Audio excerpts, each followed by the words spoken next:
How's it going? Welcome back to the channel. Welcome back to the Big Stick. Hope everyone is doing well. Monday, 10 p.m. Well, 5 past 10, but you know what it is already. Getting 6 man together at 10 p.m. is difficult. Some man a couple minutes. It is what it is. We are here now. People, hit the like button if you haven't already. Subscribe to every channel if you haven't already. All of them are in the description below, including FUAD. His channel is there. Toby, listen, my man's on holiday. Toby? And he's living the best life in Mykonos, man. I've seen the videos. He's partying to the core, mate. He's in villas, he's on boats, he's on jets. He's I don't know who he's partying with, but on his own. 100% on his own. It was pre-planned, didn't it? Top of the league stuff. So I don't even know if I think you know what? I think it's someone else's party. That he's like, well, we know that, but we can't someone else's ticket as well. He says party. It feels like he's it feels like he's rounded up all the different.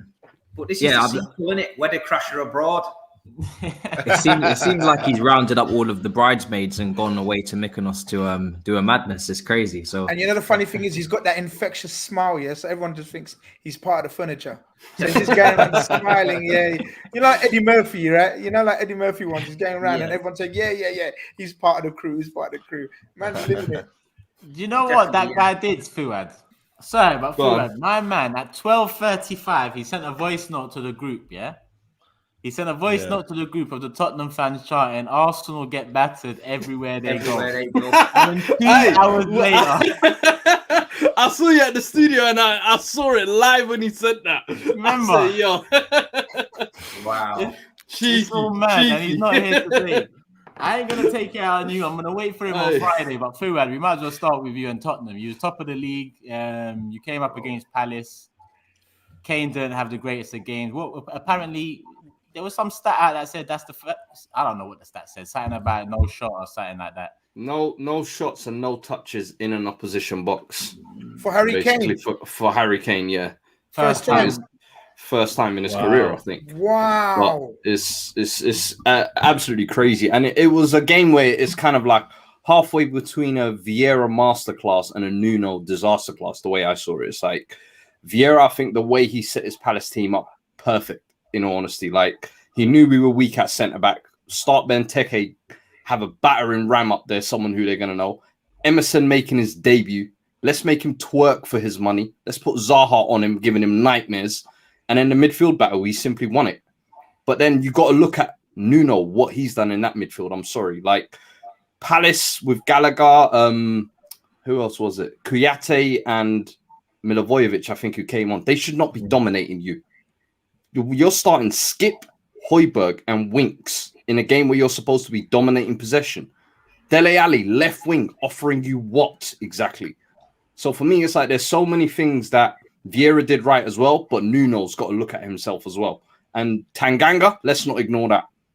Absolute head loss. Like you might think, yeah, you're getting the round of applause when you're squaring up to man and getting a crowd riled up, but brother, you got to keep a cool head. 2 minutes later, you can't be getting sent off for stupidness, basically. So from there on, it's a slippery slope downhill. Ben Davies, handball with his arms up where? Like, what are you doing? There's so many like mistakes within us where it's like, yo, at some point you're gonna get penalized. You know what I mean? So Odsonne Edouard comes on, dream debut, 2 goals, brother. It's a complete and utter shit show from us, though. Fair play to Palace. They came and did what they were supposed to do, and I think they're actually one of the teams to watch out for that could go under the radar and do their little thing this year. They've got an exciting little young team there. If Vieira can be given the time to build something there, because me and Steve were saying before this, it's a clean slate for him. So with young players like Gallagher, Elise, Edward, Tyreek, Mitchell at left back, like he's got a couple youngsters coming through there. He can build something. So we'll see, but complete and utter disaster from Nuno, and especially when you're not using like Ndombele and Brian Gill. Like your team is dying for creativity, dying for some form of a spark. It's clearly not working, and you still don't bring on Ndombele or Gill. And he didn't even use his third sub. Let's not ignore that as well. Like, I'm sorry, Nuno has to take the blame for this one. He probably came for a draw, didn't he? Though I think he you know what I mean. I Should know it's you not about though? the manager because How can you? yeah, Though? Yeah. Bro, I know. But we the thing haven't is, lost. like, that's the manager he is, though, isn't it? I get it, and the thing is, we haven't lost to Palace in the last 12 games, and when you've won the first 3 games, not confidently, let's say, he's been playing on the counter in all 3 of those games, but there has to be at some point where it's like, all right, you're going to play on the front foot, because this is what we was getting onto Jose about last year. What's changed since last year then, if that's the case? What did we sack Jose for? Because we were told in the summer, yo, we're going to get the Tottenham way, attacking football and all this. This is going to be the emphasis. No, Nuno. No, not and here's the thing. I'm not expecting it with Nuno. I don't expect it game in, game out. But in a game like Palace, in a game like Watford, even when we played a couple of weeks before, I expect you to be on the front foot. I expect you to dominate possession. And you're not going to do that starting Winks, Skip, and Højbjerg in midfield. That's you're losing the battle from minute 1 from there. I'm sorry. Yeah, but the thing is, a lot of Spurs. Sorry, Turkish. No, but sorry, Steve. I think it's something's playing in the background. That's the mic echoing. Because I muted you and it yeah. Chat. I've heard it. It's fixed. Don't worry. Grizz, go on. What was you gonna say? I was just gonna say, do you reckon he played that 3 like a security blanket because of the back 4? Like, he was missing Romero. He was missing. Who's the other brother he was missing, man? Sanchez with the Sanchez COVID, was missing as well. So you had a new right back. You had Tanganga playing centre back. So I think because it was of such a mix and match at the back, I think he went for a very. I mean, Nuno. I've been telling everyone that he's a very boring and pragmatic and defensive manager. You know, even though he had men like Traore and Jimenez and the people, he was very defensive in at Wolves. I think he just kind of just went ultra defensive. Like, that was one boring centre mid too much, right? It just, as you said, he needed one person to sort of change that up, the dynamic of that. I think maybe that's why he went for 3 in there. But the thing is, I get what you're saying as well. But for me, I felt like when we started this season, the double pivot of Højbjerg and Skip was already meant to be protection. Because last year we was playing Højbjerg only.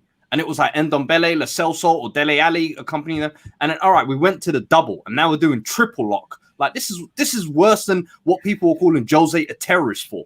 And it's like that. And I get we were 10 men down or whatever, but you can see there have been performances this season where I've seen teams go down to 10 men, and they've still been able to pull out a result. They've still been able to look hearty without caving in like that. And for me, I'm sorry, but there was things within that game where I felt like Nuno could have changed long before the red card, long before we went 1-0 down, and he just didn't. Second half, when you come out with the exact same team, I'm like, did we watch the same first half? Like, what are we looking at? So as much as I want to be salty here about Spurs as well, I have to give Vieira credit because they hadn't won up until this point. We're top of the table coming into this. Ain't an easy game for them as well. And for them, I think this will be a massive confidence booster and a good starting point for them. You look like Chelsea next, isn't it? Chelsea next, Arsenal next. So it was one of those. This was going to be the kind of, I felt, run of fixtures that was really going to test this team. After them 3 first games, all right, cool, right off. Now let's see what you're about. First test, we got a real reality check as to why those first 3 results were actually just papering over the cracks. Because don't think over what's happened this summer, director of football coming in, things are going to be fixed and we're going to be back to competing for Champions League. You're lying to yourself if that's what you think. We should be grateful if we finish 6th this year. What about Kane? Worried about him or should have sold him? Listen, Kane, all he can do this year is pad your stats as much as you can. Because next summer, I'm expecting him to leave. What's he got to stay for, really and truly? There's nothing. There's nothing to play for. You should have sold him then. This is the thing. You should have just sold him. Everyone is saying that, but at that I was saying that even before this result. City were not offering what we wanted. Now, when we come next summer, it's 2 years contract. Now the price goes down. Of course, it's natural. But last summer, I'm sorry. So the price is going down anyway. So Haaland's about fair enough. If he flops this year at Spurs because he's sulking, he's not going to be worth. Listen, if you think I have an issue with Kane staying beyond next summer as well, I'll have no problem if no club comes in for him. Please don't. I'm cool with that. You man are going to sit there, let him rot away in your team, and just everybody get dragged down together. So you're not going to get any money. You're not going to improve your squad, and you're going to refuse to sell him to a team that you're not competing with anyway. Might as well have sold him. Might as well have sold it. Of course, you would say that, Steve. Of But course. the thing is, hold on. The thing is, you've just been beat off Palace, yeah. You've just been beat off Palace, yeah. Look at your squad that played Palace. You've just been turned right over, yeah. So if you had 150 million and could have put 4 quality players in that team, would you have got turned over by Palace? No. But now you've stuck to your guns. You've got Harry Kane, he's not had one shot, yeah. And you're saying to me, I'm happy with Harry Kane, even if he stays this year and next year, because you're not going to win out this year, and you won't win out next year, and you won't win out the year after. So what's the point in supporting Spurs? Where's the ambition? So because we're not choosing to sell Harry Kane, we can never improve our squad, is what you're saying. That makes no logical sense, Steve. What you're saying, we still can't improve our squad, even if we keep Kane. And got nowhere, so exactly, and we just continue on. Listen, you're telling me what I've been seeing. Accelerate the process. Accelerate the process. Accelerate process. Hey, listen, we leave that to the oil-rich boys. You lot here. That's you, man. Here, splash the cash. Aston Villa just done it. And where's that going to get them ending up? They'll finish above you. You think so? Yeah, of course. The better side. You willing to put? Okay, fair enough. I think Kane's end of the season again. I'm just saying, right? You're not going to get any more for Kane next summer than you was going to get this summer. We weren't expecting that. Right, so all you've done now is you've prolonged the inevitable while not competing at the same time, because you're not competing with Man City anyway. So all you're doing is prolonging the inevitable. You're not going anywhere with Kane, regardless of whether you keep him or you don't. So does it not make more sense with a new manager, a new vibe, a new opportunity to start afresh, bring in new players, get rid of the player that doesn't want to be there, instead of dragging it out for an extra year to still not win shit and then have to do it anyway? No. It doesn't make sense, because what you're saying is basically get rid of your best player, which was your top goal scorer, your top assister last year, basically our entire offense. But you didn't win anything with him anyway. Get rid of him. No. Wait, what do you have to I'm lose? answering what you said. No. Because you said get rid of him. Basically, you could have got more money or whatever. Who's a suitable replacement, Matisse? There is no replacement. Exactly. So why are you going to get rid of something when you don't have a replacement ready? But what do you have to lose? It makes no sense. If you just finish 7th with him, what do you have to lose? The top goal scorer and the top assist. That got you 7th. That got you 7th. And guess what? We'll finish 6th this year, and it'll be an improvement on last year. You would have taken that. I'll take that. If you took 150 mil from City, let's say, and then you went and bought, let's say you've done the business early and you went and bought Patson Daka, 23 mil, and you bought a few more players, you might add whatever you need. I don't know what Tottenham need in it, but you might add them. I think you would have been happy. Can I say something? Can I say something? Right, look, FUAD made a very good point about the oil-rich clubs. Yeah, we can't work like them. And wait. Here we go. Let him land. They know. They never let me land because they know what's coming.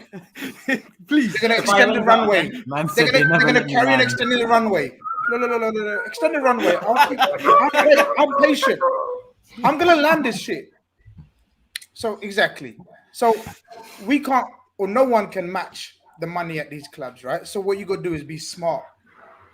I think the model that you look for or look at, and most clubs without that kind of P, you look at Liverpool Football Club. We were in a similar situation with we were in the same situation with Phil Coutinho, right? So the man didn't want to be there. He literally didn't want to be there.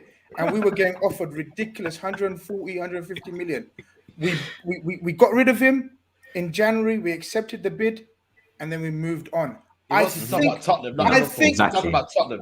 No, but hold on. He's let him land because he's actually about to prove my point, I think. So he said, no, I am. But how so he's not relating it? I ain't worked it out that it's not related to Liverpool. I'm telling you, you take the money and you rebuild your team. I agree with that. At the time, we were distraught. We thought Phil Coutinho, the magic man, he was the best player at Liverpool by a mile. Mm-hmm. Week in, week out, all you guys must have seen Phil Coutinho in that last season. He was sparkling. Mm-hmm. But when we saw 140 million, wherever it was, we knew we had a plan. The only thing I get what you're saying is I don't think there was a plan in place. Thank you. That's the director of football has just come in for me. That's how I see it this summer. And there's also a difference between Spurs and Liverpool. I'm sorry, but there's a historical factor. Liverpool can go and get Once they get rid of Coutinho, they can go and get a Salah, a Mane, a Van Dijk. Even though they're not top players, they're players that are on that trajectory. We've got no Champions League football right now. We don't have the financial might and can offer the contracts that some of these Lautaro maybe might want, who people might suggest, of Vlahovic maybe even. Cool. Bro, we're not in that kind of position. So do you know what we do? We're going to hold on to our asset because we're not getting enough value for it. Losing out, what, 30 million next year? We might get, what 100 mil, 120 mil? I'm not fussed about 30 million. That's my thing, is people are acting like we should have sold Kane this summer and just hoped for the best in the transfer window. It don't make sense. Danny Ings was snapped up very early on. He might have been an option. But other than that, I don't really think there was that many suitable replacements. Let me jump in. So you're not going to have Champions League football next year anyway. You just said this, you're going to finish 6th. So you're still going to be in the same predicament and sell him for less because his price point is going to drop. So you're going to be in a worse situation next year, keeping hold of an unhappy player who's going to devalue in the market next summer when Erling Haaland's available, Mbappe's available for cheaper. So you're not going to get the money that you want, and you're still not going to have Champions League football. You say money that you want, like I want to sell him. I don't want to sell Kane. But he's going. You just said he's going anyway. So no. He wants to go next summer. If a suitable offer comes in next summer, he can go. If it don't, he stays. You don't act like it's. I just feel like you guys are just prolonging the downward trajectory more and more. We need him to stay. Not moving on. We need him to stay. We need to offer the derby. You see, as an Arsenal fan, yeah, no one hates Spurs more than me here, innit? But I can't lie to you. You lot keeping Kane, yeah, for me, FUAD, yeah, I'm happier with that than if you potentially get 150 mil, like GRIZZ said, because I saw what Liverpool did with that, and it's literally a like for like example in terms of Coutinho. He was loved, Kane loved, and 150 mil for Kane. Look, like this super chat here says, would anyone else on the panel sell their star player for 2/3 of the value because they're disgruntled but still payable? I don't think 150 million is 2/3 of Kane's value, though. Bro, they didn't offer that. They offered 100. That was it. You're not acting like City actually offered 150. That's all we wanted. 150 mil, you could have got him. They said, nah, 100 mil. I feel like you're all saying 150 mil. Do you know why? Because you all believe he's worth that. No, but City don't. I think he's worth 100. I can't lie to you. You're lying. Because if Grealish is worth 100, okay, he's not there. Come on. No. Grealish is not worth 100. So for me, City didn't offer the 150 mil. Yeah, if they did, we would have sold him. City set the price point with that. Funny, before that move, I said Kane's worth 100. But if City go in for 100 on Grealish, they're saying Kane's worth 150. So they ruined the market for themselves. Then they ruined the market for themselves. We can't be blamed for that because we don't want to sell cheap. That makes no sense. And man, am I telling me what? Take a 50 million loss just so City can get their player and we can maybe reinvest 100 mil. Yeah, 100 mil ain't getting you nowhere in this current market, yeah, bro. 100%. City bottled it. City bottled the deal as well. I'm not going to let them off the hook. Like, they didn't end up with a striker. You know what I mean? Then they went desperate. Then they went tried to go desperate for Ronaldo. And then they missed out on that. So I don't think either team benefits. City don't benefit this season, but they will get a top striker next season. So they had every right to be a little bit more patient and stick to their plan. I'm with Matisse here. I don't think you guys benefit much from keeping Harry Kane for just an extra season and then losing peak value of the player, in my opinion. I don't think you're going to get anywhere close to what they were offering this time. But they would rather keep him because the owner's not ambitious. So maybe they're thinking selfishly. I want to keep him. He's their best player.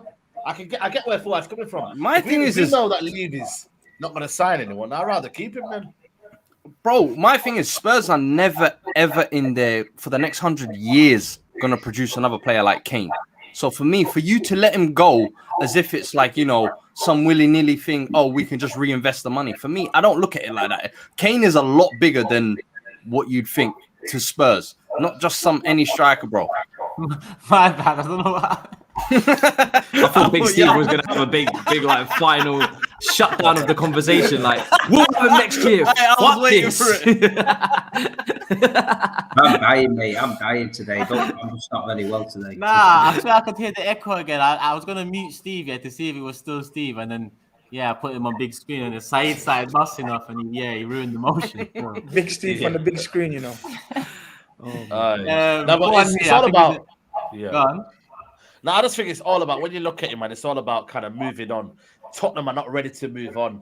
without Harry Kane, and maybe they'll become the team that they are without Harry Kane, and the kind of the frailties will be laid bare. But for now, I get why FUAD wants to keep him, man. He keeps Tottenham relevant, keeps the North London derby relevant. Can we all agree though that with him they're already screwed regardless? So like, what is the difference? It gives him a chance. Though. Screwed after. No, but you're saying we're screwed now, but when he leaves, we're even more screwed, bro. When he leaves, we go back to mid-table mediocrity. I'm telling you. You lot think it's a joke. You see that winter Turkish was talking about? This is when it arrives. Not when Jose was here. When Kane leaves, this is the winter. I promise you. Skull Thuggery will be ready for that, man. Tobes, you won't be able to run from that one, my guy. That's for sure. As a City fan, I'll be fuming if we go for Kane again. Haaland is they won't go for Kane again. No chance. Huh? And this is the beauty of it. I can already see it. They won't go for Kane. Haaland and Mbappe will be Mbappe will go Madrid anyway, but Kane will be left staying at Spurs for another season, and then another contract renewal around the corner. We here for life, baby. We'll be happy with that. To be honest, I'll be happy with Haaland instead of Kane all day. Get his first trophy this season with the Conference League. Listen, it's an upward trajectory from here for Kane, boy. What league? To what league? The UCL. The UCL, mate. This is the Big Six show, yeah? We don't talk about shit like that on here. That would kill me. That was a big screen moment. Yeah. Steve just came in with one quickly. Obviously, it's a tricky one still for Spurs people, man. I get that, but I think I think you're over glorifying the player for the betterment of the club, because you're scared that you're going to go absolute to pot without him. You have to believe in your new sporting director, FUAD. You have to believe in him. If he's the guy that he's made out to be, and he's come with all these contacts, and because a lot of Spurs fans were gassing him up and saying, yeah, this is how our new director is rolling. Don hype. But you got to give him 150 mil to work with. That was your chance. And I genuinely, I don't know, Steve will know more. I don't think Spurs will come, and you're right as well. If Spurs don't come in for him, no one's coming in for him. According to Pep, he said that they never got the chance to open the door. Daniel Levy wouldn't negotiate. End of story. That's what Pep said in his interview. He said, then he's under severe pressure next season to pull out funds from elsewhere then. Because otherwise Spurs fans will be rocking up. Listen, Spurs are well in the rights. We've been asking this question for years. That's fine. They can keep him. That is fine. And we're well in the rights to only offer what we think that's business, isn't it? So City's walked away from a number of deals because it hasn't proved to be what they want to pay. And that's why I did the video on my channel. You just got to trust the manager, innit? At the minute, every deal we've walked away from, when we've gone back and gone for somebody else, they've always proved a success. So we walked away from Maguire, Fred, Sanchez, and we improved on them by getting other targets. So I don't see him going in for Kane. I think he's the wrong age for it next year anyway. I don't think they're going to do it. I think all the eggs are going to be in the Haaland basket. And I honestly think if it comes down to Manchester City wanting Haaland, I think we'll get Haaland at the end of the day. If you look now, United's got Ronaldo. Chelsea's gone for Lukaku. Do you know what I mean? There's two players out there straight away. You know what I mean? So listen, don't sleep on Man City. We know what we're doing. We don't. You know what I mean? We don't win trophies for fuck all. We're not idiots. You know what I mean? Listen, I'll just say this. You got all the trophies, all the money and everything, and Kane, Ronaldo, Messi, none of them wanted to come this summer. No, listen, it didn't you need happen. to stop reading the paper, right? Because unless you're in the director's room... But like FUAD, come on. It's all shit. Hey, I just call it how I see it. No, you don't see it. It's bullshit, mate. Don't listen to them agents and in the nose on Twitter, mate. One step right in Tobes' shoes while he's rattled in this guy. Honestly, that is the life that you lead. You need to look in the fucking mirror because it's sad, man. It's sad. Because everyone's going to be linked with Man City now. It's a way of driving the price up. You've all just said it, oil clubs. So if they link the play with an oil club, then it improves his price. It's business, isn't it? They know what they're doing. They're not stupid. They did it with Man United. They played him with Maguire, Fred and Sanchez. And they ended up costing them millions because they linked Man City with him. Now they've just done it with Ronaldo. Alex Ferguson was nearly crying today in an interview saying, I couldn't bear him to go to Manchester City. according to Fergie 20 years ago, there was no Man City. Now he can't keep talking about us. He nearly pissed in his slippers. Steve, man, it's all right. All I'm I thought saying you went to Marbella to cool down, man. all I'm saying is things in football can change.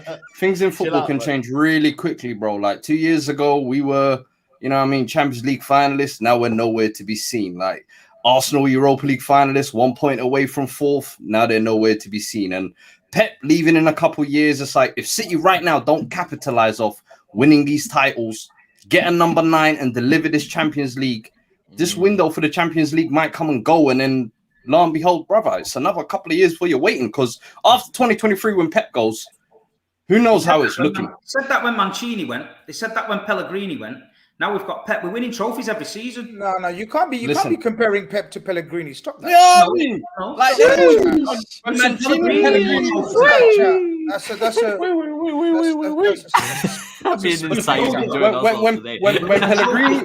just compared the greatest coach of all, one of the greatest coaches of all time. I'm just thinking because you're looking at Chelsea, they're cooking up at the minute. You're looking at United's firepower, they're cooking up at the minute. So it's like if the next 2-3 years they don't win any trophies over there.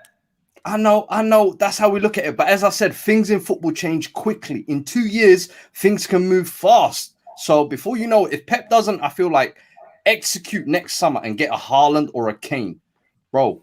Believe me, you're saying don't sleep on City as if you lot got Haaland back, but Haaland might go Barca and just say, yo, you know what? Let me revive the El Clasico with Mbappe.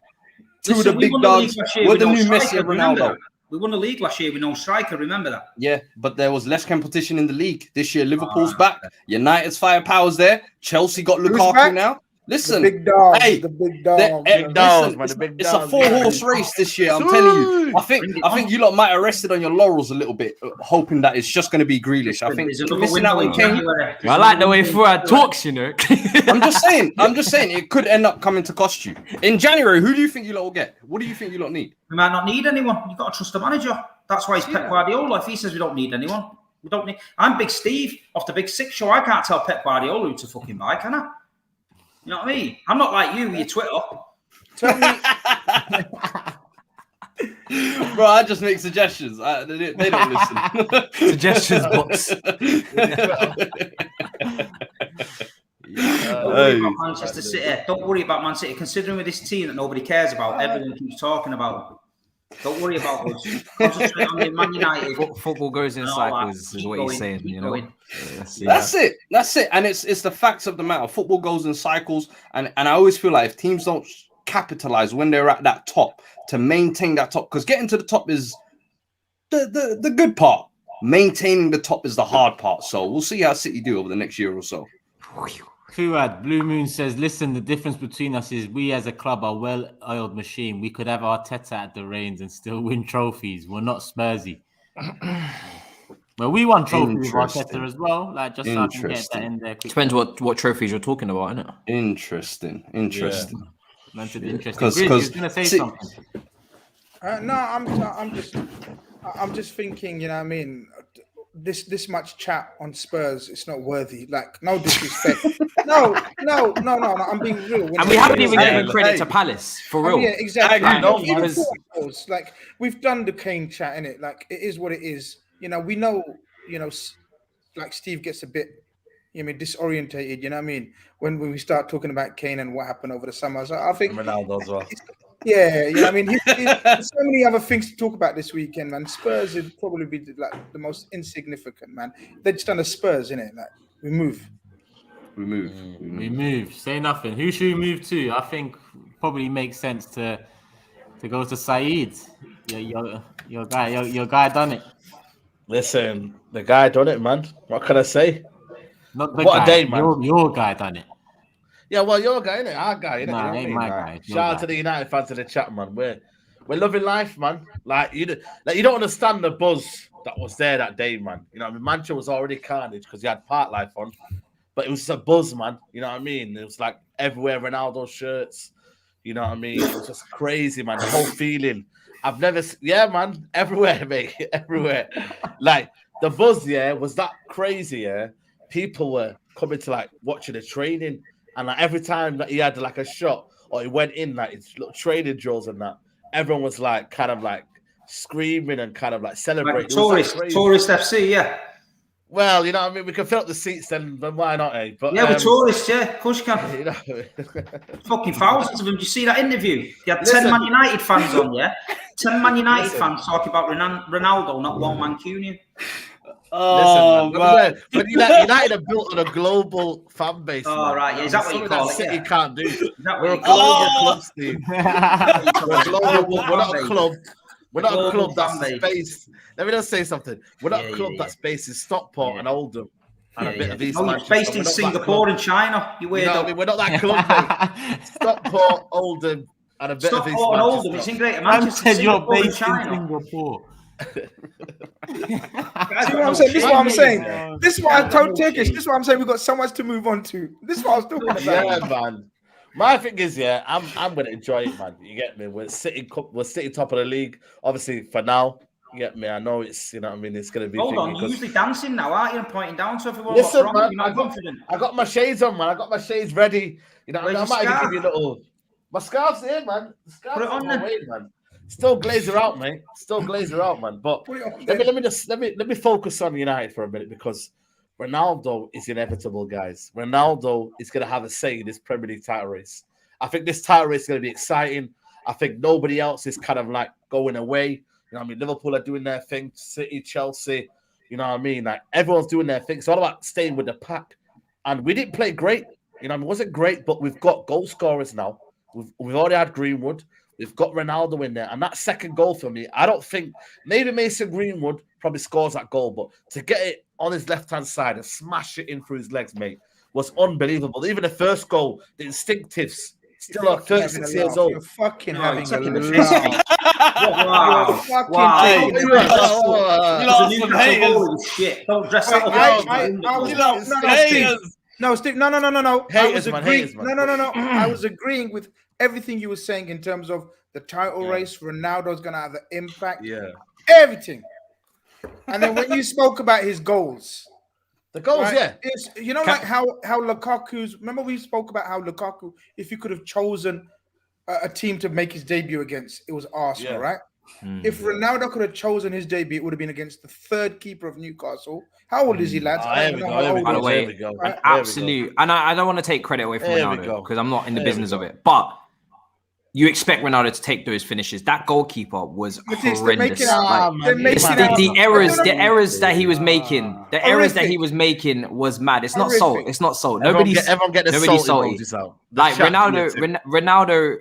This for me. I know Ronaldo is the main talking point for you. It's not for me. The main talking point for me is Pogba and the continuous assists that he keeps drumming out. I feel like the amount of criticism Pogba's taken, I want to put some praise on Pogba. That's what I would rather do, because Ronaldo's just doing what I expect Ronaldo to do. Ronaldo gets goals. That's just normal for me. So this is where I'm not especially salty against that goalkeeper. Matisse, Pogba.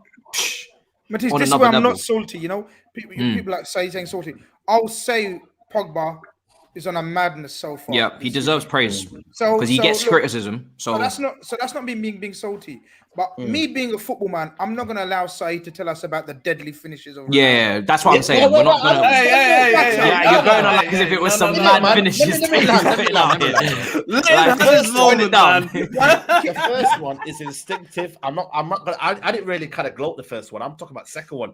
Second one, he has to get it on his left. You know what I mean? And it's not an easy thing, you know. You have to get it on your left-hand side, and the ball's moving at pace, by the way. He's got it on his left hand and he's drilled it across, mate. We don't have that lethal strikes at club. Well, you know how WhatsApp. I mean, how many did Sadio Mane have to shoot? It's an aim for. You got one. You know what? It's not easy out here. You can speed up. Deadly tapping, someone said.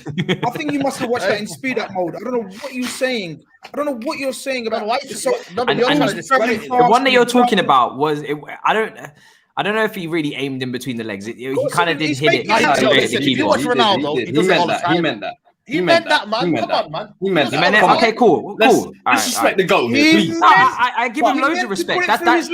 I give him loads of respect. That's why I'm not really hyping the goals, because we know he can do that. Like, that's normal for him. Like, he could do way better than that. Do you know what I mean? Like You're coming up against the third choice Judge it on the goalkeeper for game, man. Newcastle, Judge it on the game. and Judge it you're on the doing game. what I Himself. expect you He's to do. absolutely shit himself, the keeper. No, Yeah. I agree with you. Come on, man. Like, Do you know what I'm saying? The goals, Disappointed the goals were definitely bread and butter. They Yeah, were it's bread and butter. for him. Ronaldo, that should be baby food. But for me, Yeah. I think I agree as well. Pogba, very Pogba. impressive. Yes. The question for me I want to have with Pogba is, do you think he can maintain this consistency? Because Yeah, I think that he is can. always the question with Pogba. It's no one ever doubts the quality. We've seen that at the Euros. We've seen even at United, we see spells of it.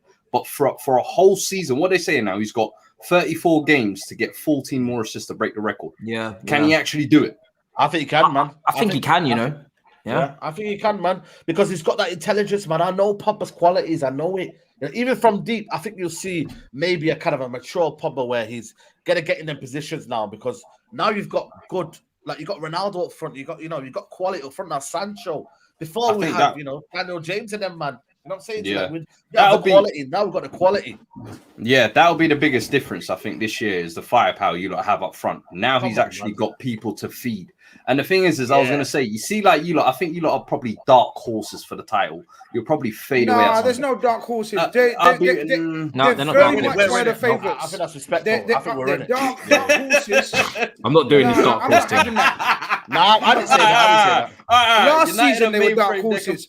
They're Last competing season for the they were title. dark Let's- No, horses. we're competing. ourselves. We're not messing around. We're Well, not here to how many Say it with your goals do chest. you think Ronaldo gets? I With said your 25. chest? I said 25. And is that without penalties? Well, listen, modern game, man. With No, without with penalties, penalties, probably take the penalties. Yeah, of course. Yeah, with That guy penalties. taking the piss, that super chat there. Is he on drugs? What's he said? When Arsenal said, I've seen When how much that Arsene super Wenger chat is. said he believed Arsenal can do the Invincibles in 2004, Yeah, no one man. believed him. that's I'm why coming with a Arsenal, prediction yeah. that Arsenal will be the 2021-22 champions of England.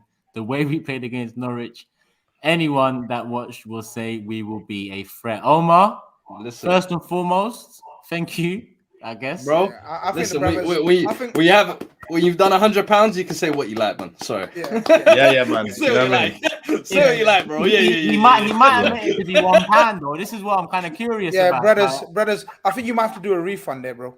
Nah. Hey, Hey, did you get Omar, taxed for that we- opinion? I think the brothers intoxicated I somewhere. reckon Yeah, there's someone's kid on his dad's credit card. Dan. Yeah. Omar's getting sad. It's like when you're playing Monopoly and you have to pay council tax. That's what this was. You know what I mean? There's absolutely there's no logic in that one. You're gonna be getting a letter from the fraud department, Turkish. Yeah, that was 100%. Omar, what I promise you is, if it does happen, then we have all been clipped up, and at the end of the season, I'll get THUGGERY to do a special video just for you. But If you do it, I'll send you the 100 back.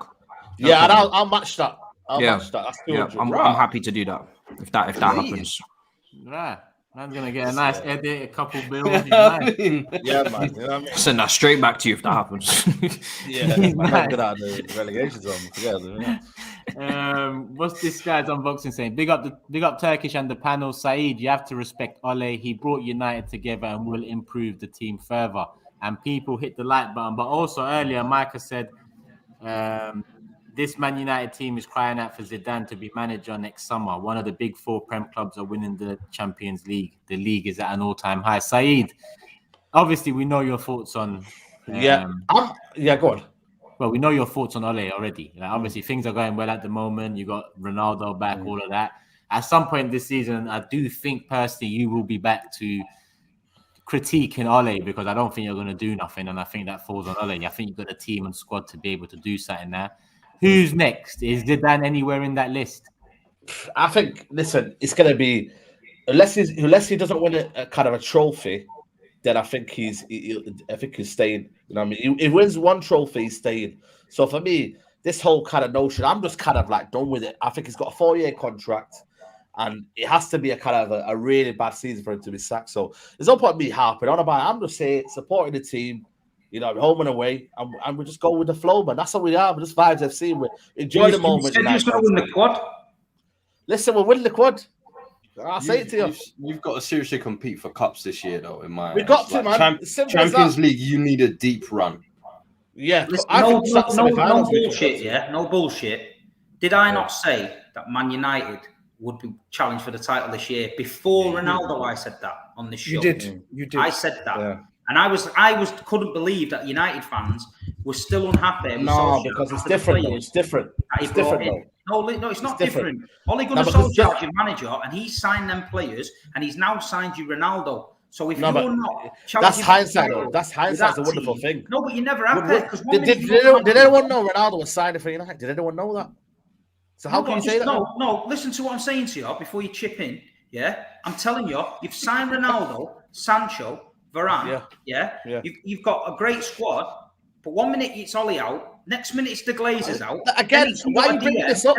Who said anything about Ole? It's not salty. I'm stating facts. Did you not want Ole out? Yeah. Did you not want the Glazers out? Yeah. Yeah, but was that reason? My reasons for getting Ole Ronaldo was a snake. Let me speak. What does he want? What does he want? Did you not say that? Yeah. So you said I don't understand. This guy always says this. I can't have a conversation with you about United because I haven't got a fucking clue where you stand about the club. So are you Ole in or Ole out? I don't understand these City fans. Ronaldo You know what these City fans? I don't know, mate. I can't speak to you because I ain't got a clue what you're talking about. Nah, but you know what it is, yeah? These City fans, they do this all the time, you know. They can't stand the United fans happy. So what they do is they come up to you and they're like, are you Ole in or Ole out? That's what you do. But I think what he wants you to do, hold on. That wasn't true. That didn't happen. Was it, Matisse? I think what he wants you to do, even in the midst of happiness, is not to. I know you want to lose yourself in it, but then he wants you to just give reality checks of like, I still want him out, even though we're doing well. But he says that. Fair play to SAEED. He does say that. Though. Why do you want him out? Ole out when we're winning? How can you say that when we're winning? Do you want him out? No, but look, the thing is, has he improved me? Hold on, Grizz. Has he improved me to say that? No, but hold on a minute. The feeling is here, when I go into that picture I'm on mute and I'm watching United, I don't say to my head, I want United to lose because Ole's a manager. I'm not that type of fan. Nobody said you're that. trying to imply, though, when United win or lose, I flip-flop between Ole and Ole out. When did I say that? I said 1 week you're Ole out, 1 week you're Ole in, 1 week you're Glazers. What am I Ole in? Again, I don't know if you're trying to just kind of make a show of this here, but I'm trying to say to you, whenever have I said Ole in, Ole out? Whenever have I said that on the show? Tell me. Wow. I don't, and at the same time, because I do usually give SAEED stick, but I will stick up for him. I don't think he can win here because half of the time we're telling him to back his team and like really go for it in terms of like, say that you're title contenders, say you can win it, you've done this, you've done that, and now we're saying, oh, why are you not criticizing the team? So it's like, course, man. He can't really win, to be honest. And this is why I love my club, because there's no drama. I love my manager. I love my everything. We've had 7 years of nonsense, mate. And the Europa League final was there. And I even said it here. I said, if we win that Europa League final, he probably does deserve a contract because at the end of the day, he's won a trophy. And he kind of like, is looking like it's an improvement. But that was a barometer there. And he didn't win that. So how can I say now I'm Ole in because he's won a few games at the start of the season? That don't make sense. So at the end of the day, that would be. I'm never in the last 2 years flip-flop between Ole and Ole. I've kept it consistent. I don't believe he's the right man for Man United. I've always said that consistently. But then again, that's what football's here to prove you wrong, and that's what I'm doing. When he has this season right now, if he can win the league, I'll put my hands up and say, listen, I got it wrong. Maybe the process was 3 or 4 years of building something up. I'm not here. I'm not bothered about getting it wrong. I'm here because I'm a genuine fan that cares about United. And if it means that Ole wins a trophy and it makes everyone happy, I'm all for that. I'm all for that. I reckon your run of fixtures coming up, though, is going to be a real test of your squad now. Because all you got, West Ham, Villa, Leicester, Liverpool, Spurs, and then City. So all this firepower. FUAD knows the United fixtures by heart. So it's like listen, I know everyone's fixtures, but I know their fixture list is a tough one coming up. Like, what do you think of that? I think it's a tough run of fixtures, but I think when you've got Ronaldo, when you've got the firepower, we've got everything, mate. We've got a kind of a belief that we can do it. You know, last year there wasn't that kind of belief because we had injuries and whatnot, and we had the quality that we've got right now. And the Ronaldo factor, you're almost embracing it. Before last year, it was kind of, we don't really kind of know what we're doing here. Now, we've got to embrace it now with Ronaldo. We've got a man who can win the game on his own now. By that means of headering or whatever in around that kind of box. We've got a means now. So there's excuses now have to stop. We have to be able to kind of go in back and And do you know what's crazy? I don't even think it's like, I think everyone's looking too much at Ronaldo as well. I think the biggest thing that's helped you in your title push is getting Varane. That's why I think even Steve might have even been saying it before Ronaldo came. Like, I think Varane is that big difference maker at the back that you needed. And I think in the first couple of games, it's shown kind of the difference he's made. Yeah, he's 34 million, man. Bargain. Listen, they made good signings. They've made good signings. They've got no excuses. I think there's a hell of a lot of pressure there now. Hell of a lot of pressure. The fans are all gassed up. Rightly so. Ronaldo's back. Rightly so. So, listen, all I'm saying is it's all right gassed up. It's all right doing all this USA-style bullshit, cheering when he's taking shots in training. But at the end of May, if he ain't lifting a trophy, it's laughable. So get ready for that. That's all I'm saying. If you don't lift a trophy in May, with all the bullshit you lot have been coming out with and all the absolute garbage Fergie and all them wankers have been saying, yeah, get ready for it in May. Wow. That's all I'm saying. Your hate for United is it's different. I hate Man United. I don't care. I hate Man United. I tell all in the chat, I hate Man United. I'm a Man City fan, and if I didn't hate Man United, I wouldn't be doing my job, would I? Yeah, but sometimes it's like rent free though.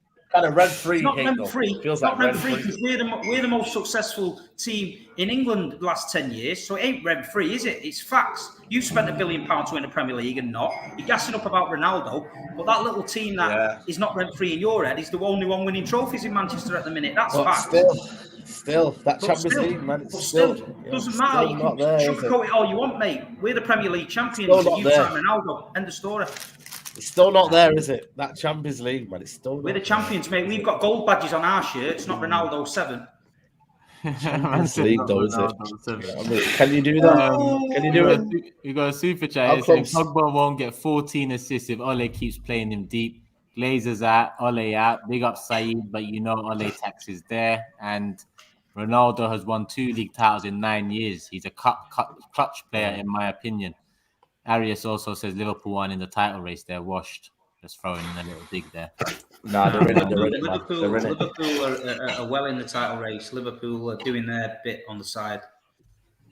Well, we might as well move on to Liverpool next then, Grizz. Go on, let's, Salah 100-goal club and all that. I don't know what's happened. What I missed? You made that sound so underwhelming, bro. Yeah, it's made that he diluted the shit out of that one. I was like, wow, it's not even a thing. But that's the club and all that. Yeah, just whatever. I know you're like one of the quickest players to ever get to that milestone, but whatever. I enjoyed starting this off with Tottenham, but after Tottenham, it's like SAEED and Ronaldo, or it's Man City 1 away to Leicester, or it's Lukaku and Chelsea, or it's Salah and Grizz. It's like for the rest of the show, it's just me looking on thinking, what if? You get me? It's like the life sucked out of me. I hear it. It is normal. It's standard procedure. Liverpool are being slept on. Salah's being slept on. It's fine. Look, we were under huge pressure to go and win that game on a Sunday when the other teams won their first. I think Man City won the title in the afternoon, didn't they? And then Man United win it, and then Chelsea won the title. And then come Sunday against Leeds, Liverpool under huge pressure. And obviously, apart from the Harvey Elliott nasty injury, I thought Liverpool's best performance this season went to a difficult ground, packed Ellen Road. We spoke about it in a preview show when we were doing our prediction. We all agreed that this could be a tricky one for Liverpool. I mean, obviously, we're going to come to the predictions, and a couple of people was talking about narrow wins and slip-ups and how Ellen Road is going to be a problem with their crowd and everything. I thought it was pretty impressive, people. I'm not going to lie. I'm not going to big up Liverpool more than they need to be bigged up. Everyone's flying. City are looking strong. Chelsea looking imperious. Man United looking dangerous. Liverpool look hard to play against again. And that's all I said. I said when we get the big dogs back, we're going to be nasty to play. And Leeds really thought they're going to come and make chances against us and test us and press us. But when I call it the axis of evil, when you got Alisson, Virgil, Matip, and Fabinho, that four, it's very difficult to get past that wall. And then we got the man you spoke about, Salah, who forget his goals, man. He looks at his all-round game looks to gone up a level. Like, we know he scores goals, but the way he's playing at the moment. And I read a mad stat today. I know we look at stats and we look at numbers and everything, but when I read somewhere today that his goals to minutes ratio is only bettered by Henry, Aguero, and who was the other one? Harry Kane. Kane. Think about that. Kane, Aguero, and Henry, who were authentic number 9s, call them what you want, strikers. I know people think he's our striker. He's not. He's our right-sided attacker. He plays from the right side of attack. There was times where he was in a right-back position. This guy has scored 100 goals from right wing. Think about that. Let that sink in sometimes when people talk about Salah and, oh, he's this, he's this, he's that. The guy's eliteness, and we're only going to, even non-Liverpool fans, they're going to recognize him when he's not there anymore. They're going to say, whoa, that brother, he was on smoke for 4 or 5 years. That's all I'm going to say about Salah. And the rest is just, we're working in silence. Me and Steve often talk about how we're the ones that have proved in recent years that we're the ones that can go on a 15, 16, 17 unbeaten streak, winning streak. We're the ones that have got 90 plus points, 100, close to 100 points. We're now, from last season carrying on, since we got a couple of players back, we're now unbeaten in 14 with 3 draws only. You know, if people don't take us seriously, it's up to them. But I'm here to remind you every week that, you know, I mean, we ain't going away this year. We ain't going away this season. This is why I keep re-emphasizing not to sleep on Liverpool, because the record that they had at the end of last season to finish above us was ridiculous. Do you know what I mean? Everybody, you know, said Liverpool were done and buried. They're finishing outside the top 4 of all of the reasons listed above. And then bang, they come back and everybody's fit. You look at that fullback pairing is back now, first choice as well. Mane is the only person who's not quite clicking. I don't know what's happened to him. That finishing, you know, it looked like as if he needed his whole life to get one goal there in that game. Check this out. I agree with you. And I was as frustrated as anyone and the rest of the Liverpool fans at Mane. But look at the standards that brother sets. He's now scored 8 in 9 games for club and country. Yet he's split. Yet to most people's naked eyes, he's stinking out the place. But if your wide attackers just scored 8 in 9 games, you allow the performance and you think, okay, he's producing the goods, because the goods are the goals. And he scored 8 in 9, but his overall performance is not the same Mane. I get that. What are you switching all these sides, making me dizzy, Turkish man? Man, you think I know what's going on? It's just roulette, man. I'm like thinking, like, who's he going to fall on, man? That Mane, you know how he finishes, all over the place. Yeah, but did you hear the rest of the shit I came out with, or did you just ignore that? You just fucking ignore everything else I said. Man is done. Man scored. Can I say as well? Man scored 8 in 9. When was the last time Martial or you know the man scored 8 in 9? Oh, don't do that. Don't do that. Ballon d'Or contender and you know what I mean? Don't do that. Ballon d'Or contender, man. Look at him. Don't do Still that. gloating about the goal he scored in his debut. Don't do that. Man in his 50 chances. Don't do that. But yeah, I agree with your point though. Yeah. Yeah, I mean, Salah's a freak of nature, because when he was at Chelsea, obviously way younger and way less developed, his finishing was not looking like that. But also Thiago had a really good game as well in that midfield. He was very, very impressive. I just think this narrative that Liverpool, I'm not going to let Liverpool be slept on. I think it's in Liverpool's, a lot of Liverpool fans almost want to be the underdogs. I'm not going to let it happen. I'm going to keep talking about how they are right up there just with everybody else in terms of competing for this title. Without the injuries and without the issues last year, you go back to the 2-3 years before and they were always up there contending, setting high points tallies. So now they're back. I don't see a reason as to why they're not involved in the conversation. I get being involved in a... Go on, Chris. Just very quickly, sorry, FUAD. Very quickly, it's mad. Analyze the situation, give it context. Check out the last 3 years.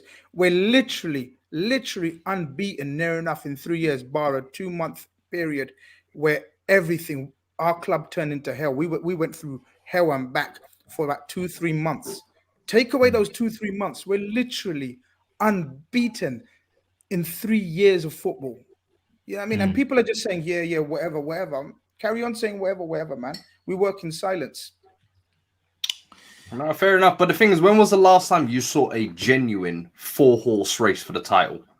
That's my thing. I don't think we've ever seen that in Premier League history. So to say that it will happen this year out of nowhere, for me, I think it's in theory you could say that probably at the start of every year that 2 or 3 teams will probably contend for it. But I think there'll be teams that drop out, and I think Chelsea and City, for me personally, are a little bit above United and Liverpool. Those two are kind of more for me. I'm looking at them like dark horses. I know you lot don't like that term or whatever, but that's how I see it. I don't think it will be as a 4-horse race. So what, Saeed, you think you're like a front runner for this title race? Yeah. Fair enough. But have you ever seen 4 teams this evenly balanced though, in terms of what they've got to bring to the table? No, I haven't. But the thing is, I look at Chelsea. You lot were pretty much a well-oiled machine. You've added Lukaku. Now you're the finished article. Man City are the champions. They've shown they can do it without a striker.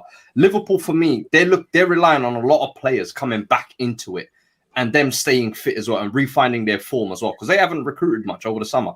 And at United, I still think the Ole thing is a bit of a mismatch. Even though they won 4-1 and the last goal looked nice, tiki-taka, bro, that performance was so uncohesive and over-reliant on individual brilliance, and that's what they'll still be doing throughout the season. So it's like right now, while it's early in the season, I think it's all easy to say it'll be a 4-horse race, but I'm telling you, the horses will start falling out after Christmas. Interesting. Dan here says, even though I don't support a top side, big up you guys. Always enjoy your content and your passion for your clubs. I'm having a good laugh watching. Appreciate that love. Big up. Love that. We got 2 people in the panel that don't support big clubs, but it's minor, man. We're part of the family. Wow. I didn't say that. GRIZZ, man. You were saying last week. I don't feel like he's talking about me. I don't feel like he's talking about me. Oh shit! Oh, it's getting a bit rude now because you really don't know who he's talking about. If it's based on history, it's a different conversation. I'll let you people figure it out. Did you say top clubs or big clubs? Big club, you know. I thought he said top 6. I was like, well, if you're talking about teams that win trophies, I know he's not. You know what I mean? I'm in that, so you can be a big club all you want. If you win now, it doesn't mean out, does it? Sure, we can get Leeds and Nottingham Forest added to the chat at some point. Yeah, Aston Villa, they won a European Cup. They're a big club, but win fuck all. Nobody else did. Just relax, man. That's weird, mate. It's weird behaviour, isn't it? Some people would rather say, I support a big club. I support a big club. You don't win nothing, but you're a big club. And then I'd rather win something. I'd rather support fucking Grimsby Town and win the Premier League than support Tottenham and win now. But this is why I say Liverpool. Why you got to Tottenham? I don't even class this as a big club. Brad never said nothing, you know. I don't even Brad was sitting there in his own world, living life, still getting the strays. You support a football team, yeah, to see your team win trophies, yeah. You don't support a football team to say, do you know how many shirts we sold this week? Blah, de, blah. Do you know in 1972 we won the European Cup? Blah, de, blah. Well, what have you won recently? Fuck all. So it's weird behaviour, isn't it? You know what I mean? I'd rather say, yeah, I went to the Champions League final, won the league with Aguero in the last minute, won the FA Cup, won the Carabao Cup. You give me big lottery winner vibes, man. You give me big lottery winner vibes, I swear. Because, hey, the way now it's all about, winning trophies, that's all that matters. Bro, for about 100 years, your club weren't doing none of that. Exactly. It's like now over the last 10 years, it's like now you're throwing in everyone's When the team gets going, humility. I keep saying it. Steve is the silent assassin. You'll sit there, soak it all in, hold it, and then bang, boom, burst. Everything just like a balloon, fam. I'm telling you, it's brilliant. Look at some of the comments. I'd rather support a team with heart. What the fuck? How can a team have heart? What the fuck are you talking about? Well, there is a team called Hearts in the SPL. I'm not you know what I'm saying? Yeah, this is how weird some of these people are. But this is why. You know what I mean? Because they're talking nonsense in the chat. They can't even spell. We need to bring this to a studio, man. I need to see. This is why. This is why. You know when Liverpool win a trophy, like when we won the Champions League, we win the league. That's why we're elite, man. Because we're the biggest club and we're a top club. You can't hit us with any of that shit. That Steve can hit all of you lot with that shit. You can't hit Liverpool with that shit. That's why, you know what I mean? We're the club to aspire to be because we come in every category. I swear we had record attendance in the 90s. Hey, talk your shit, Grizz. Talk your shit. We come from every category. Fans, commercials, sponsorship, trophies. Fans, bloody hell, mate. Everything. Anfield sounds like a library nowadays. Brother, we don't need umbrellas in our stadium. I'm just saying, yeah, we set the record for highest attendance in 1936.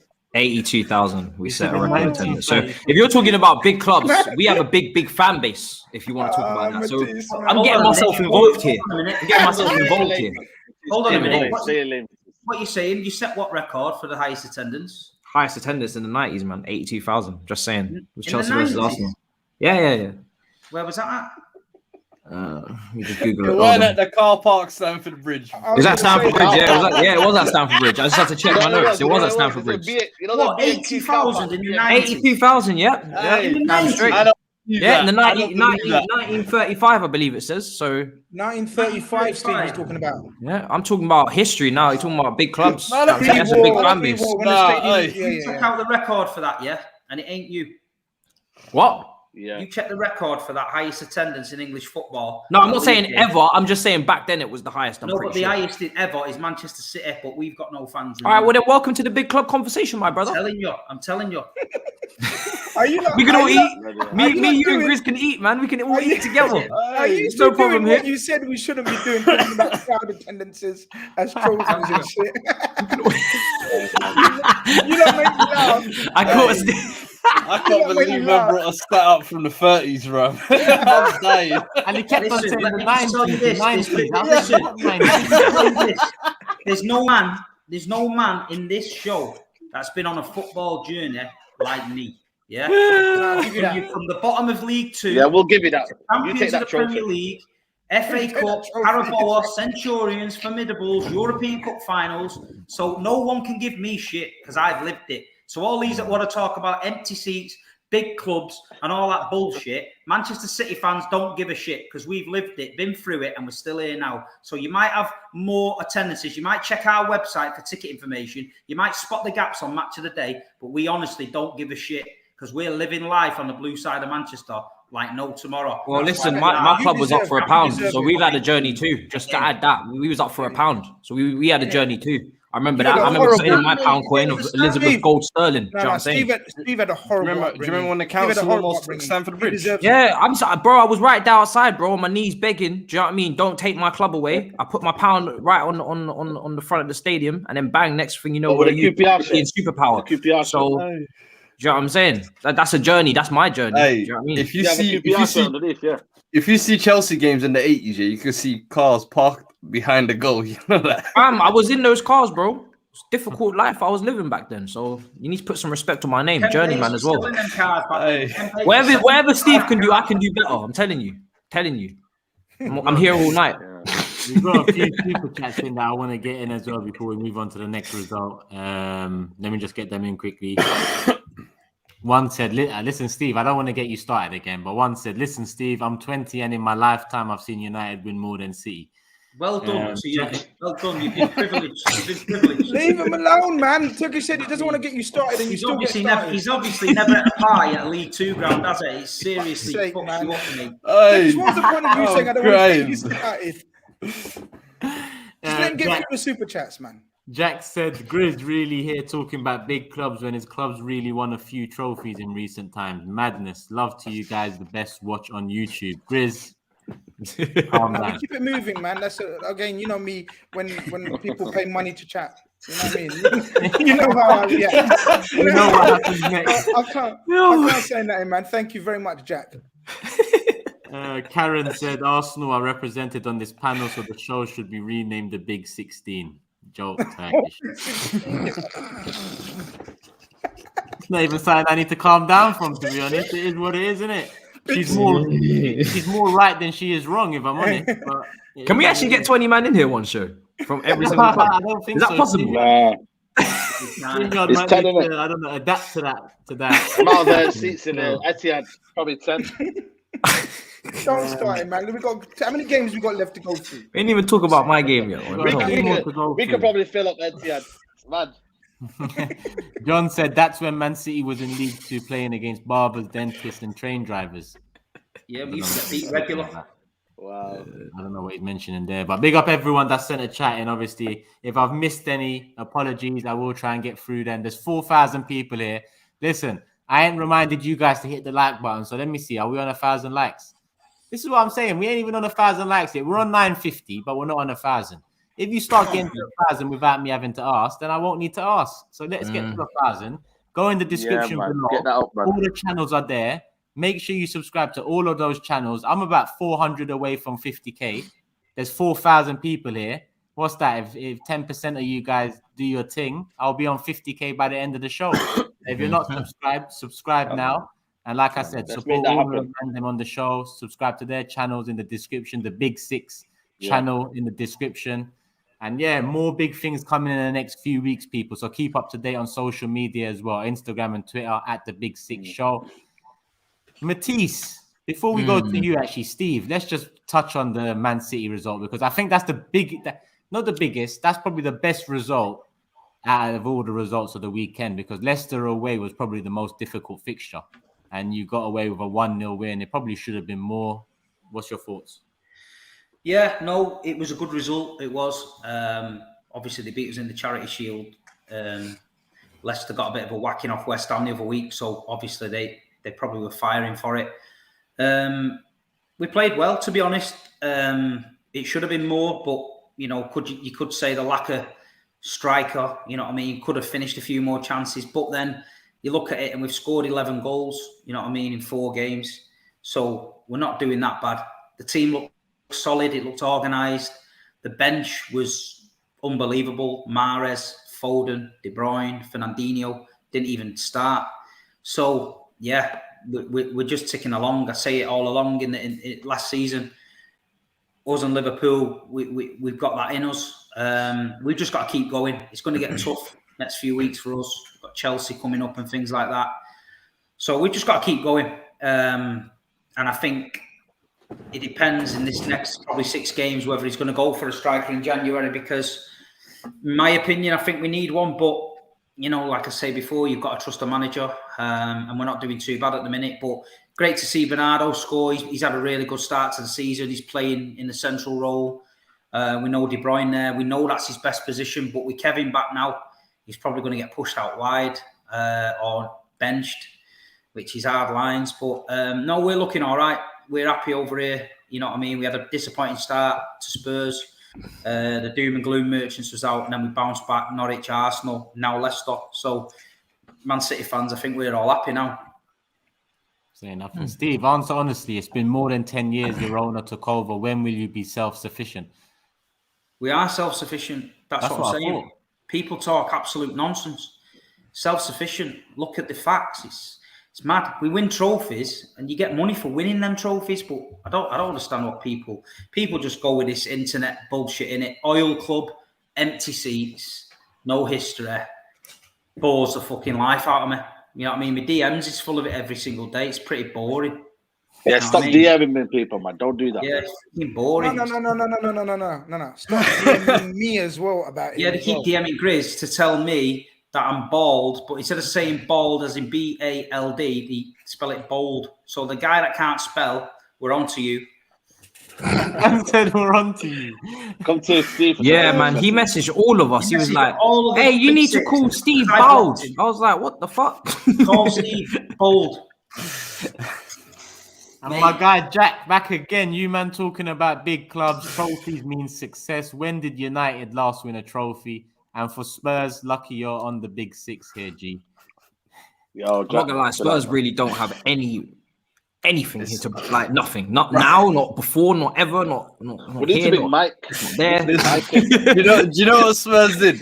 They cashed in on the top 4 clout, and then they try to hold on to it a little longer with Jose. Brother, the star is quickly fading, and people are trying to tell us to sell Kane. Leicester, isn't it? Leicester won a Prem. That's what I'm trying to say. Is Leicester? Bro, Leicester Prem, FA Cup, Community Shield. Don't disregard them. At what point do Leicester actually become part of the Big Six and kick Tottenham out? For real, because they are part of the Big Six. What are you talking about? No, they're part of the Big Six. No. No, why not? It's money, innit? Well, let's be honest as well. The Big Six is a low key marketing. Listen, thing. do you It's man really want this truly- show to We're keep back to on the running top or 4 what? team. I don't If understand. Leicester- We're trying to end the show here tonight. I don't see what's going on. If Leicester finish in the top 5 again, no, that don't make sense. I think Leicester should already be. They won a Prem, like. I'm gonna stop. Yeah, And They won a Prem, like. Do you know what I mean? One more time, Tottenham ain't done that for in some God of the knows how people long. in the chat as well, yeah. The Big Six was the top 6 show until that fell flat on its face. It's the Big 6 show because every year, if you look at revenue, there's a big difference between the top 6 and 7th, 8th, and so on. So until that revenue gap closes, this is the Big 6 show. If it closes, it might be the Premier League show. Any worse, I don't know, the football show. I don't know where this could go, but if it's not 6 and the same guys, it is what it is, people. Big up the protests against the Glazers, Saeed. Great to see the marches and storming the stadium wasn't quietened with shiny new signings. This guy's frozen. Let me bring him in here. Yeah, Lads, my look, bad. My last question. Look! Just literally while I'm on the show, Mm. it says, ask Steve some questions. He's the only funny one. So you've got a fan. Yeah, man, you got good ones, man. Let me check my one a lot out of as well. fans, to be honest. You know what I mean? Literally while I'm on the show, he's DM'd me. Why? Like while I'm on the show, he's DM'ing me. Ask Steve some questions. He's the only funny one. So you know when you're being serious, you're being funny. Yeah, I got another one now as well. It says, Steve, I just wanted a quick question about Etihad Stadium. What's the real capacity on match days? Just say I'm not a steward and I ain't got a fucking clue. I write that now. Jesus Christ. City Stadium is called the Etihad. Listen. Obviously, keeping in mind time and a couple more fixtures to get through. Matisse, let's get on to Chelsea and this super chat. Answer it at some point in hindsight. Do you think Werner was an unneeded signing? Saeed, where is Rashford going to get a start? Forget the Rashford for a sec. Matisse, over to you. Yeah, go on. Listen, when we made the signing, I was always wondering how are we going to make this one work, because he plays in a 2-striker system in the Bundesliga next to Poulsen. We don't play 2 up front. He's not a winger. He's not a lone forward, a target man, or, you know, low sense of gravity like Aguero. So what's the logic behind this? And, you know, the first few months of the season, it was pretty clear that we didn't even know what we purchased, because we were playing a 4-3-3. He was playing on the left wing, out on the touchline, struggling to skip past the man because he doesn't have the 1v1 dribbling ability to do so. And then we put him lone up top and he doesn't have the hold up play or the first touch. So it's like we don't even know what we purchased. So for that reason, it is a bit unnecessary in a way, but he has brought things to our team, you know, that are invaluable, like, you know, the press and the fact that he is always dangerous with his pace. So he does create space for others. I call him a space creator. I've been doing it for the last month, and I'm going to continue to do it. I can't call you a striker unless you're striking. So I'm going to call you a space creator because you create space for others, for yourself, and it's dangerous. But I wouldn't be surprised if he doesn't have a consistent season in the team and he's not, you know, in the 11 doing his thing. I wouldn't be surprised if he goes because, you know, he needs to be playing games. So someone's going to take the fall in that front three this season in terms of game time, and then someone's going to be unhappy. So depth is someone's demise, as I said on my stream yesterday. What about your result? 3-0, Lukaku double. Quality second goal as well. I can't even lie. The guy's a different animal. Like I said, you can just see him. He's a different shape. He's just got a point to prove. He just looks, even his touch, you know, the firing balls into his feet, he's actually controlling it, laying it off. Whereas at United, they were firing balls into his feet. They were firing back off him and going everywhere. I was watching him. I just think he's probably worked on his game a lot. And obviously they've got a great player for the money and the goals he's scoring.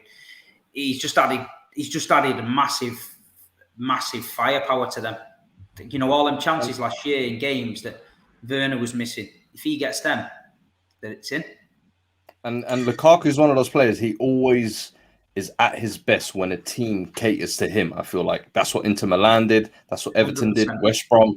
And I feel like United missed the trick in not kind of catering to. And look, maybe United are too big to do that or whatever, but Chelsea doing that and then him have Lukaku, I've always said mentally is probably his biggest thing. I think him having the Chelsea unfinished business, Drogba being his idol, the fact that he's got United doubters to still prove wrong as well. I think he's got a lot of things to prove this season, and he'll want to shut that down quickly. And the way he started this season, this brother means business. And this is why, personally, I've got Chelsea as the favourites for the title. I think Lukaku makes that much of a difference. He's one of the most complete strikers in the world. You know what I mean? And he's, like I said, he refined his game in Italy. You know, you can run the channels if he needs to. You can hold up the ball. He's got better at dropping deeper and linking up the players. So, and it's the age profile for me as well. Just like you said, the mentality to contrast with the young, inconsistent attackers that we have. He's kind of perfect for that, where you need someone to hang your hat on, someone to rely upon, someone to look to. He's that perfect guy. He wants that responsibility at this point of his career. That's what he's looking for. He wants to be that person in the team, that leader. But also as well, just about the game, Kova, goal and an assist as well. For someone who struggles with output and end product, when he bursts through from midfield, he had a really good game for his standards in terms of output. So it was a great goal from him as well. I have to give a lot of praise to a few players that get their disrespect. I think Jorginho, when he came on, he made all the difference. We struggled in that first half against Aston Villa. We were dire. You know, we couldn't control the game. They were having bare chances, cutting up through our midfield. Jorginho comes on, slows the game down, takes the tempo, takes the sting out of it, and puts Chelsea back in control for the second half to be way more dominant and more complete. And again, just shows why he's had the year that he's had. Thiago Silva, a lot of people told me he's a granddad, he's 36, cool. A great game from him again. Do you know what I mean? And again, for me, this is one of the best centre-backs in the league. He very rarely, unless it's West Brom, does not put a foot wrong in this team. Coming in, positioning-wise, you know, reading of the game, understanding, might not have blistering pace, but in the middle of that defence, just locks everything down. And Mendy was incredible in goal as well. Made some big saves. Mendy saved you. I think Mendy saved you. Yeah, he did in the first half. Yeah, he was incredible. I think Chelsea. I agree with Chelsea being the faves, just along with City. I can't separate the two this season. To be honest with you, City didn't make that striker signing, which probably edges it for Chelsea. But what I will say is that scoreline did flatter you this weekend, though. Yeah. Villa, that's what happens when you have a gunman up front. You can get those goals. Yeah. Villa were a shambles at both ends. Like in the middle, they were fine, but their final shot was appalling. And at the back, that brother Tyrone Mings, man. You know what I mean? I don't even know, because he's a big lad. I don't know if I would say it to his face, but I probably would, because he angers me that much. He's one of the most overrated centre-backs this country has, man. People talk about his England international, how he's become an international, man. Why did you rate him? Did you rate him or something? No, don't rate him. What do you mean? I don't know where people said he's even good anyway. Bare people rate him, man. Bare people rate him. Being 6'5" and left-footed. Yeah, left-footed is a big one for him. Yeah, but we had one brother called Sacco like that as well, and Traore before that. Man, you know what I mean? He reminds me of them, you know what I mean? And then Twanzebe, like my brother there is famous, right? All over social media about Twanzebe, man. And now I know why. Yeah, because that Twanzebe, man, he got sent back. Twanged. Yeah. He got twanged, bro. It's a loan, isn't it? It's a loan, isn't it? Is it a loan? Man, the loan. Yeah, it's a loan, man. Allow him, man. You cancelling the return flight. It's a backward step in it when it's already a club you've already been on loan to. Yeah, but saying all that, Chelsea showed it, man. 6 changes, 3-0. Villa ain't a walkover team.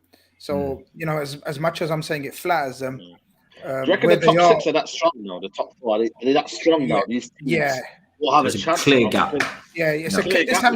There's no Leicester, Spurs, West Ham gonna be fighting in there. None of that. It's gonna be top 4, and then I think Leicester might mix it for a while, but I think they could fade out. I think there should be a significant gap. I wouldn't be surprised if it's 10 points minimum gap, to be honest. Matisse, I want to ask you quickly. Like, you see, with Lukaku, he's now hitting that form where everybody's saying like he's complete, he's come full circle, he's made improvements. Yeah, but I still don't feel like his name gets put up to the Lewandowski Kane bracket.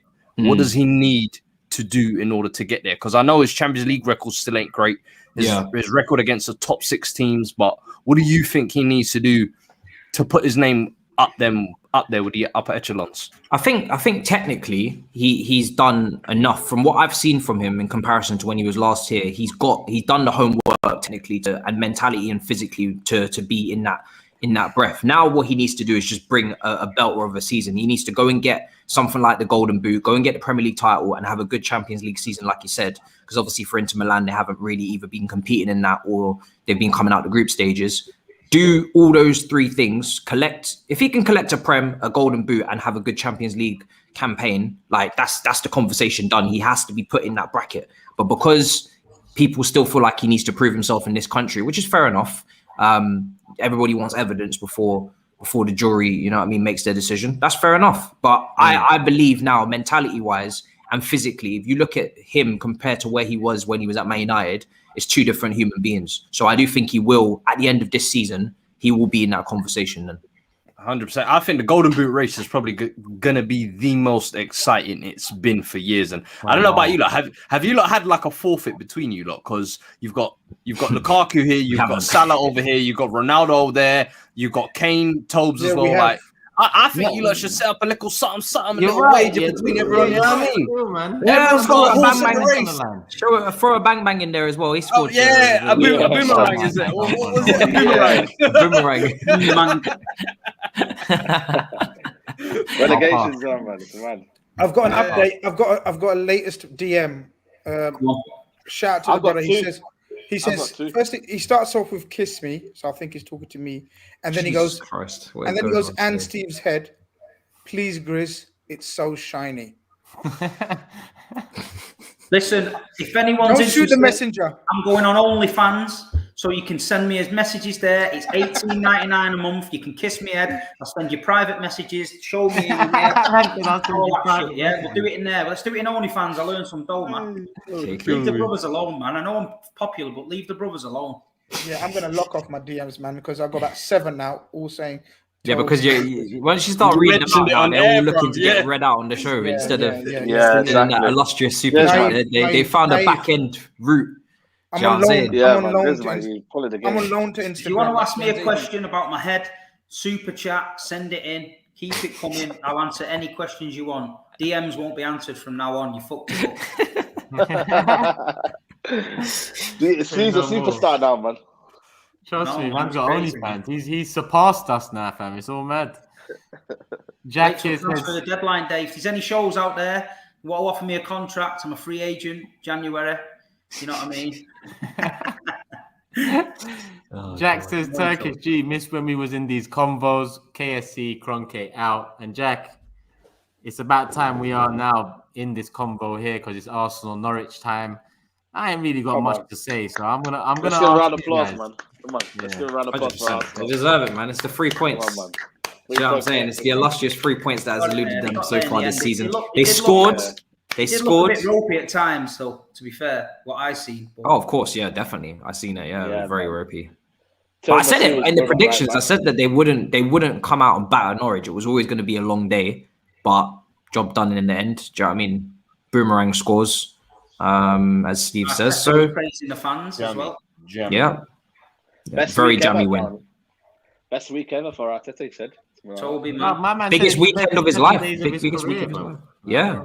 I don't know. I see. It's statements like that worry me because, like, what happened this week for you? That was the biggest week of your career. What happened? Beat Norwich 1-0. In the lowest lows, that's when you learn your most valuable lessons. It was that sort of a. It sounds like something someone will put up on Twitter with like Motivation Monday on a hashtag or something like that. Like, yeah. Now we're gonna need to start seeing some wins if that's the case, but we'll see. We've got Tobes here saying, "Big up my bros, missed the Big Six back on Friday." My man's probably in a rave somewhere. In 1:30 in the morning. Twist. He's at the buffet.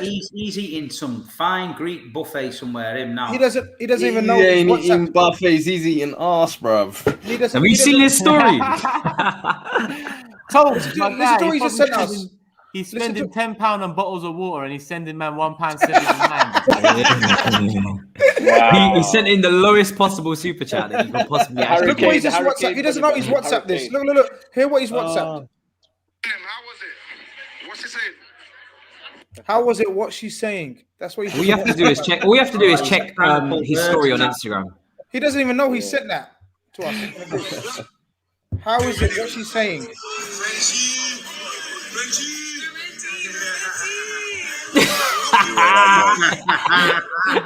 Someone's living life. Finally, my brother's gonna get married. I can't wait. I hope I'm The a gal is How many gal has he got, man? He's got one every hour. Bro, there's man. about 10 different gal on his story, bro. There's a new girl every single story, bro. It's crazy. It's crazy. Man's getting friend zoned every minute, you know. He's getting friend zoned every minute. Wow. Saeed, sending shots. Jesus. Lord. Oh shit. It ain't easy. So he said smash the lights. He's on annual leave in Mykonos. He's enjoying life, man. He's enjoying life. The voice notes he sent last night, they were jokes. I can't even lie. I might have to give them to Skull Thuggery one day. You should mix into something. Yeah, 100%. Turn them into animation or something. Anything else on Norwich before we go to prediction table and that? Prediction table. I don't even know what I did this week. You tell us, man. How did you feel, man? Because it's like, Bro, I don't feel nothing. But that's not yeah. I don't feel nothing. I'm dead inside. No, I feel absolutely nothing. I seen a picture of on I think it was online of Odegaard with like the Bergkamp touch, and I was like, oh, Arsenal fans, man, what are you doing, man? Like seriously, like I think Arsenal fans are getting excited, but you know, this is what it is, man. You know what I mean? You know, 3 points, maybe just could kick out this season. You got Burnley next, and then you got North London Derby. You know, Tottenham have won 3 in a row, but they could lose the next 3 in a row. So Arteta in, man. You know what I mean? I'm not gonna start no long Arsenal chat, yeah. But what I'm gonna say for my Arsenal family, yeah, is Wow.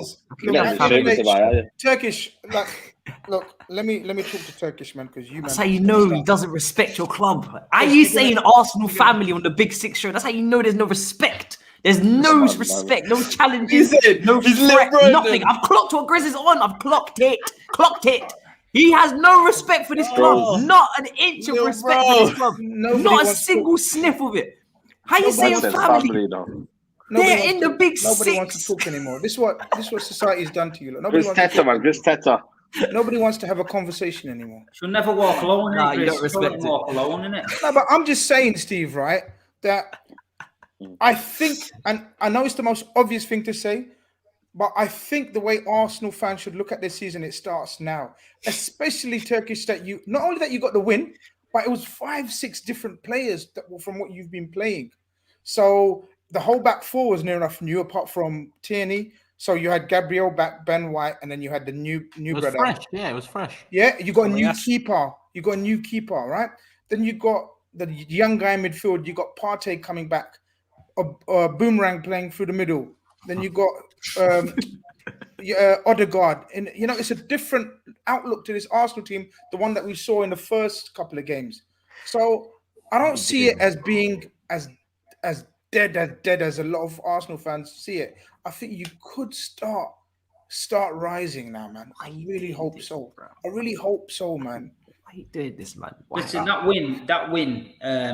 When you're on a run like that and getting beat, and then coming off the back. They played well, Steve. I watched the game. They played well. You don't care. You'll take a 1-0 win off someone's ass, shin, knee. That you just need that. If Arteta needed that, so he's got that little bit of time now. And like you say, Arsenal's just one of them teams at the minute where I don't even want to. Last season, me and GRIZZ backed Arteta, but I don't even want to come across as patronising and try and tell an Arsenal fan to back Arteta, because I don't. It is a mess there. It's a mess there. You know what I mean? So look, they've won, albeit Norwich, got the 3 points on the table, and they've just got to build on that. That's all. I'd just take every. If I was an Arsenal fan, I'd just take every game as it comes, one step at a time. I won't even be looking further than that. Yeah, it's Burnley next, and that's what I'm looking to. We didn't get a performance against Norwich. We got the win. You don't think it was a performance, Turkish? No. You didn't watch Norwich. That's Norwich at home. You didn't watch the 90 minutes. I thought you played well, man. We played better than we played in the first few games, but GRIZZ, we didn't play well. Okay. Like, Toby Pepe was- sent a See, picture. I'm going to switch it now because I think this is where you guys get carried away in this self-entitlement that you should be busting teams 4-5-0. It irks me, man, because I thought that was, considering where you're coming from. GRIZZ, man. The bottom of the league, man. Come on. Who's bottom of the league? Who's bottom of the league? SAEED. But they were bottom of the league here. Who? I'm Who's saying that bottom of the they had league? standards in it. You know what I mean? Like, I'm come on. asking you a question. Who's bottom of Stop the league? caring for them like you care, but you know what I mean? Fam, when you got Arsenal Pepe, were bottom of the you got league. Pepe on Hold on, Instagram hold on, saying hold we're on. out of the relegation zone or Yeah, whatnot. but fam. who's It's bottom long. of, who was bottom of the league? Who's bottom of the league? Well, not Arsenal anymore. So It was Arsenal, innit? Nah, Playing man, shit. this ain't no it, man, goals Chris. scored. This say ain't it it. right, innit? It's wrong. So I thought they This ain't played, right, man. considering all those things, I think they played well. It's mad. There he is. Yay! Oi! Yo. Oi! Who's this? Aye, my God. I'm in Mykonos. we know where you are. No bro. way, on, no ask way. you. I thought you was in Not Houndsditch. Basildon. Yeah, we know it's not Basildon, brother. That is crazy. Big six. The shine on that head is crazy, bro. This brother's wave, Too late. fam. It's too late. But Get that bird just to say the recognise big six is the best. podcast out. Yeah, man. And make sure you grab Lads, them, man. I love you. know what I mean? If you're gonna pam Spurs, pam them good because we were shit. Pam Nuno, pam the players, pam them. Oh, we were shit. Is it We Nuno deserve out? this. Is it Nuno out? Is it Listen, Nuno out? are you Man, pamming them- cheeks? Stay blessed. Stay blessed. I'm out. Are you pamming cheeks? We need Oh, the important man. questions answered. Yeah. Well, he didn't answer the question, so it's not a no. Man started not a off by no. saying, I'm in Mykonos. Like, man don't know where he is. Yeah, like we ain't seen that story. I said, "Hey, what? You're in Mykonos? I thought you was in. I thought you Like were he in, we've been asked. Hackney." No one asked him. Dream, man. He's living the dream. Oh no, He's bless him. actually enjoying. He's People, well, enjoying. that's it. Fixtures rounded up. All the results rounded up. Let's go into the prediction table because that's the last update needed. Where are we? Here are the predictions. Obviously, you can see me and Tobes got the United score bang on 4-1. That was the only correct scores of the week. Shit. Oh, long day. I was so close. Long and day so for me, man. Bad weekend for me, man. So the prediction Yeah. table before this weekend, there we have it. That's before I'm this still weekend. My And teeth after is this over. weekend, it's not gonna looking go. Something like Teeth has that. got me. Matisse. Oh, I don't like that. Yeah, that's where This is we're what at. happens when you start trying to be fancy with it and start throw curveball results. Oh, let's try and shake it up. This is what happens. Oh, wait, hold on. Have I increased my lead? I need to keep it boring, fam. Have you increased your Yeah. lead? Let's go back. You have. No, you haven't. You're only two. Oh, okay, 1 point. Okay, Yeah, brother, I'm sprinting. this Man is a said long I'm day. Yeah. There's Long two men day. on your neck now. That's what it is. Okay, Yeah. I like it. Say no more. Say no more. Obviously, the loser of this league, just to remind people, has to have that chili Doritos thing. I don't know, the world's hottest crisp before a show at the end of the season, and he has to Oh, stay for the whole fuck show. off. Oh, yo. So is that what Matisse's shaving of the head was last year? No. I did that for charity at this point. Man said charity. Oh, wow. Yeah, I was saying, not a single Bro. brother's matched me since that day. I come out here Yeah. all guns blazing, big six, thought he was gonna do a Mazzolini, and since then I think SAEED said he was gonna shave his headpiece. Not a single thing's happened there.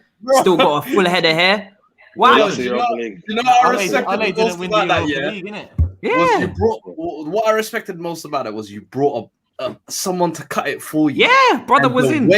the way they was butchering it. Oh my god, I felt sorry for you, bro. He had no mercy on your head. Do you know what? Yeah, for me, it's not hair's not permanent, in it, so I'm good. But I've done my time now, so I'm not doing that again. Matisse, the Man City Chelsea game, I'm coming down for that weekend. So if you want to book the stadium, Oh yes. and I'll be on it with you. That was Yes, my I pick. remember. The Champions Let's get that League done. final. Gotta go Yeah, on let's the get that stadium done. tour, Chelsea. Let's get that done. That needs to be done. I Stop forgot about that. flirting with their oil money, man. You know what I mean? Well, it's one of our brothers, isn't it? We probably have Yeah. some caviar, Mm. you know, some nice food and that. Talk about Before we- Stroll down the King's Road, talk about how much money we got, talk about how much success we've had. Do prices and that. you know what I mean? Drink some wine. Obviously in North London, these are the things that can't take place, you know. Not at the But- moment, no. At the moment. Yeah, brother. SAEED's stuck this season, man. He's in trouble, man. Yeah. I'm rooting for you, Grizz, man. I'm rooting for you. You got no choice, brother. Nah, don't worry, man. I'm a slow burner, man. I'm taking my time. You got no choice, right brother. now. Just root for You me. know what I mean? Give me your points, you might as well, man. Give me your Second points. win. Second win. Give me your point. Take it, man. You know what I mean? Give Liverpool me your always points, begging for bro. stuff. So yeah. You're sinking this season. Listen, people, hour and a half again. Listen, show love to the rest of the people on the panel by subscribing to their channel. It was an hour and a half the other day. It's an hour and a half again today.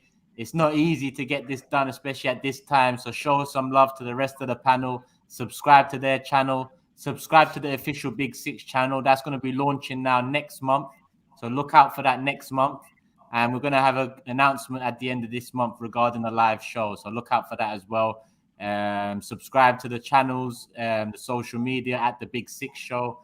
Before you leave, hit the like button. Love for the love as always, people. We'll see you again Friday, 10 p.m. Take care, people. Love.